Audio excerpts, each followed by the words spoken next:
અમદાવાદથી નીકળી નવસારી સુધી જતી કેન્દ્ર સરકારની પાવર ગ્રેડ કંપનીની હાઈ ટેન્શન વીજ લાઇન અનેક ખેતરોમાંથી પસાર થાય છે। ખેડૂતોનો આરોપ છે કે જમીન સંપાદનની કાર્યવાહી કર્યા વિના જ ખેતરોમાં વીજ પોલ ઊભા કરવાની કામગીરી શરૂ કરવામાં આવી છે। વળતર પણ ચૂકવવામાં આવતું નથી અને જે વળતર ચૂકવાયું છે તે પણ ખૂબ ઓછું છે। આ મુદ્દે ખેડૂતો લાંબા સમયથી વિરોધ કરી રહ્યા છે।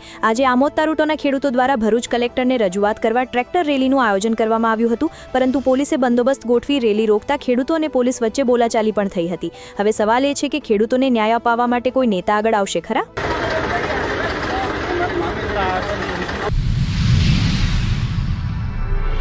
આણંદ જિલ્લાના ખંભાત પંથકમાં આજે એક દુઃખદ ઘટના સામે આવી છે, જ્યાં ઝેરી ગેસ ગળતરને કારણે આશરે 200 જેટલા પક્ષીઓના મોત થયા હોવાના અહેવાલ છે। ખંભાતના દરિયાકાંઠાના વિસ્તારમાં આવેલા ONGCના કૂવામાંથી અચાનક ગેસ લીકેજ શરૂ થયું હોવાનું જાણવા મળ્યું છે। ગેસની અસર આસપાસના ખેતરો અને ઝાડીઓમાં રહેતા પક્ષીઓ પર થઈ હતી, જેના કારણે મોટી સંખ્યામાં પક્ષીઓના મોત થયા છે। ઘટનાને પગલે સ્થાનિક ખેડૂતો અને પર્યાવરણ પ્રેમીઓમાં ભારે રોષ અને ચિંતા ફેલાઈ છે। સુરત શહેરમાં બહારનું ખાવાનું જીવલેણ સાબિત થયું હોવાનો એક ગંભીર કિસ્સો આજે પ્રકાશમાં આવ્યો છે। શહેરના એક પરિવારના 5 સભ્યોએ રેસ્ટોરન્ટમાંથી મંગાવેલું ભોજન ખાધા બાદ તેમની તબિયત લથડી હતી। આ ઘટનામાં 5 વર્ષની માસૂમ બાળકીનું કરુણ મોત નીપજ્યું છે, જ્યારે પરિવારના અન્ય સભ્યોને સારવાર માટે હોસ્પિટલમાં ખસેડવામાં આવ્યા છે। ફૂડ પોઈઝનિંગની આશંકાને પગલે આરોગ્ય વિભાગ અને પોલીસ દ્વારા તપાસ શરૂ કરવામાં આવી છે। ભાવનગર જિલ્લાના ઉખરલા ગામના વાડી વિસ્તારમાં આજે હચમકાવી દેતી ઘટના બની છે। વાડીમાં જુગાર રમાતો હોવાની બાતમીના આધારે પોલીસ રેડ પાડવા ગઈ હોવાની ચર્ચા છે। પોલીસથી ડરીને ભાગવા જતા 3 યુવકો અંધારામાં કૂવામાં પડી ગયા હતા અને ત્રણેયના ડૂબી જવાથી મોત નીપજ્યા છે। જોકે પોલીસ સૂત્રોએ દરોડાની વાતનો ઇનકાર કર્યો છે। બીજી તરફ મૃતકોના પરિવારજનોએ પોલીસની રેડ દરમિયાન જ નાસભાગ મચી હોવાનો આક્ષેપ કર્યો છે।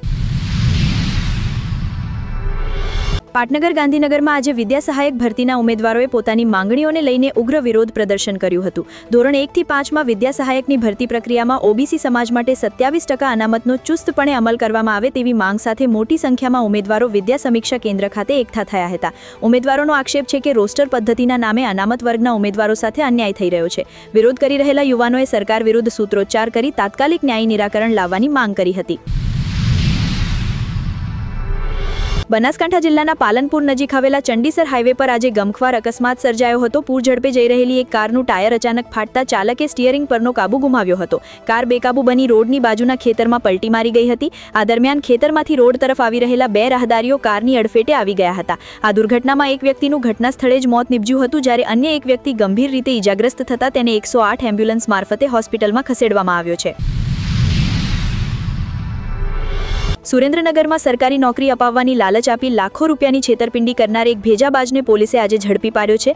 આરોપી મેહુલ શાહ છેલ્લા 7 મહિનાથી પોલીસ પકડથી દૂર નાસ્તો ફરતો હતો। તેણે પોતાને સચિવાલય અને રેવન્યુ વિભાગના ઉચ્ચ અધિકારી તરીકે ઓળખાવી 5 જેટલા બેરોજગાર યુવાનોને નોકરી અપાવવાનો વિશ્વાસ અપાવ્યો હતો અને તેમની પાસેથી કુલ 25 લાખ રૂપિયા પડાવી લીધા હતા। પૈસા લીધા બાદ પણ નોકરી ન મળતા ભોગ બનનારાઓએ પોલીસ ફરિયાદ નોંધાવી હતી। તપાસમાં આરોપીએ અગાઉ મોરબી અને વાંકાનેરમાં પણ આ જ રીતે છેતરપિંડી કરી હોવાનું સામે આવ્યું છે।